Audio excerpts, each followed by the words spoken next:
A day in my life as a bunihon nga nagpuyo diri sa Sub-Saharan Mindanao, Davao. So for today's video mga kabunihon, kay mag-ihaw ta og manok nga Bisaya bisan wala mi kanang celebration diri mga unang mi og Bisaya nga manok.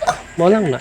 Singon ani onday pag ihaw daay kuan butangan sa gulgulon sa danan liog, tapos butangan dayon siya og kanang ininit para makuha dayon ang iyahang mga balahibo. So una paspas kayo ako iyaan mo kuan og balahibo na pinaspasan na siya. So lamig gyud siya kay butangan na siya og kapayas. So magsinabawan na siya din butangan na siya og kapayas kay para lami kay higop-higop og sabaw. So karon kay gigulgol na siya sa huwang iyaan.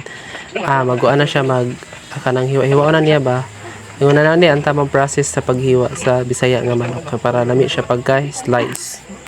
So yun ana kadato ang mga taga Mindanao guys, dili na siya kanang pobre kaayo kay nawara gud walay occasion but nagkuan siya nag-ihami og manok nga Bisaya, di ba? So mahal kay ang kilo sa Bisaya karon guys na sa 300 or 200 300 ata ang per kilo ana nga Bisaya nga manok. Pero diriya is na I own, pero sa Manila siguro murag wala siguro na mga mahal na siguro kay na sa Manila na sa 800 guro ang kilo ana. Wala dili gid mo basta-basta makayog Sub-Saharan Mindanao kay mga lami kay sudan mga tao diri, di ba? Ana nga part kay gihiwalay na niya ang laman loob, then kanang gihiwa na siya kay kuan na siya og mga tinai, mga batikolon guys, kay hinluan pud ang mga batikolon og tinai kay para makaon pud mo man nilang favorite guys. So ako is may gub na kog sabaw and yan na. So dugay di siya no kay medyo kanang lisod kaayo siya, danlog kaayo siya jud ihawon mo na nga kuan mo nadugay siya og kanang sa tagani ihaw. So wala siya ang mga laman loob sa kanang kuan.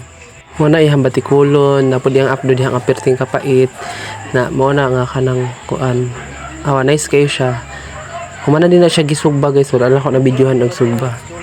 So dili basta-basta ang mga sudan sa mga taga Mindanaoans guys, kay mga manok na siya. Malag this chicken mas lami pa man ang Bisaya nga manok kaysa sa this chicken. Mo nang lami gid ang mga sudan no, di ba? Dili pobre ang Sub-Saharan Mindanao. So kato lang guys.